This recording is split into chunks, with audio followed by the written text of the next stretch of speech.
అంత గోప్యత ఎందుకంటూ భద్రతా కారణాలా ఇంకేమైనా సమస్య ఉందా? ఎల్ఈడి స్క్రీన్ల ద్వారా పోటీల ప్రసారం స్థానికులకు అందగత్తెలను చూసే భాగ్యం లేనట్టేనా? 3000 మందికి మాత్రమే పాసులు జారీ చేసే అవకాశం. నేడు సీఎం సమీక్ష, రేపు ఈవెంట్ ఆర్గనైజర్ల మీడియా సమావేశం. అప్పుడే పూర్తి వివరాలు వెల్లడిస్తామంటున్న టూరిజం అధికారులట. మిస్ వరల్డ్ పోటీలను తెలంగాణలో తొలిసారిగా నిర్వహిస్తున్నారు. త్వరలోనే పోటీలు ప్రారంభం కానున్నాయి. అయితే అందుకు సంబంధించిన ఏర్పాట్లపై అధికారులంతా గోప్యత పాటిస్తున్నారు.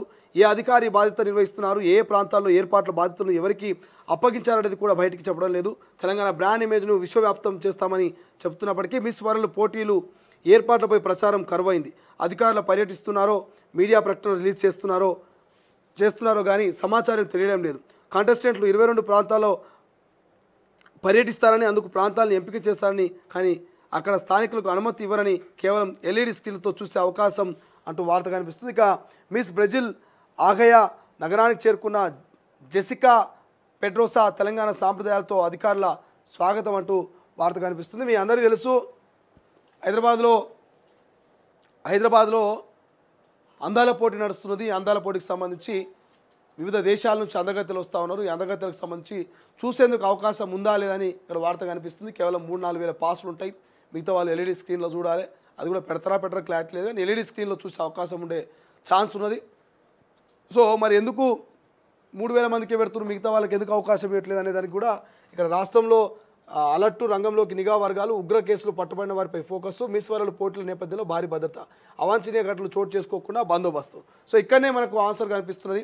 వైపు భారత్ పాకిస్తాన్ మధ్య యుద్ధం జరుగుతుంది కాబట్టి మరి అవాంఛనీయ సంఘటనలు జరగకుండా అందాల పోటీకి అందరినీ అలో చేస్తలేరేమో అనిపిస్తుంది నాకైతే.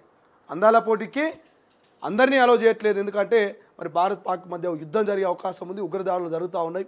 అందరూ జనాలు గుమిగూడితే ఏమైనా జరగని సంఘటన జరిగితే చాలా బాధాకరం ఉంటుంది కాబట్టి సో అందుకే లిమిటెడ్ పాస్లు ఇస్తూ లిమిటెడ్ మెంబర్స్ని మాత్రమే అలో చేస్తున్నామో అనిపిస్తుంది. బట్ ఏదేమైనా భద్రతా దృష్ట్యా, ప్రజల ప్రాణాల దృష్ట్యా మరి ఎటువంటి అవాంఛనీయ సంఘటనలు జరగకుండా అందాల పోటీని నిర్వహిస్తే బాగుంటుంది తప్ప ఇక అందరూ పోవాలి, అందరూ పాల్గొనాలి, అద్భుతాన్ని చూడాలి అంటే కాని పని. కొన్నిసార్లు తప్పదు, అవ్వ కావాలి బువ్వ కావాలంటే కాదు, అవ్వనా బువ్వనా రెండే ఎంచుకోవాలి.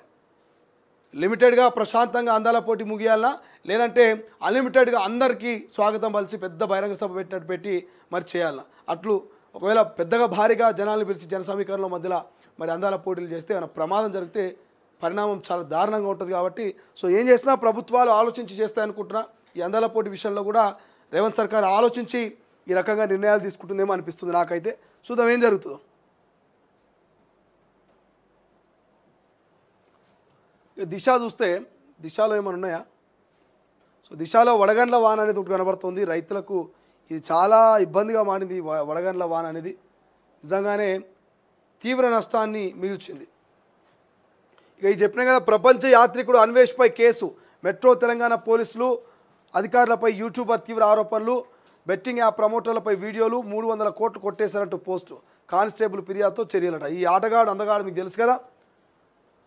సో నాన్ వేష్ అనేటువంటి యూట్యూబ్ ఛానల్తో దేశ విదేశాలు ప్రపంచాలు తిరిగేటువంటి ఈ ఆటగాడు అంటారు, ఆటగాడు మంచి ఆటగాడే అన్నటువంటి ఒక డైలాగ్ ఫేమస్ అయింది. సో ఆ డైలాగ్తో ఫేమస్ అయినటువంటి అన్వేష్ గతంలో బెట్టింగ్ యాప్స్ విషయంలో చాలామందిని పట్టించుండు, చాలామంది మీద ఆరోపణలు చేస్తుండు. సో అదే తరుణం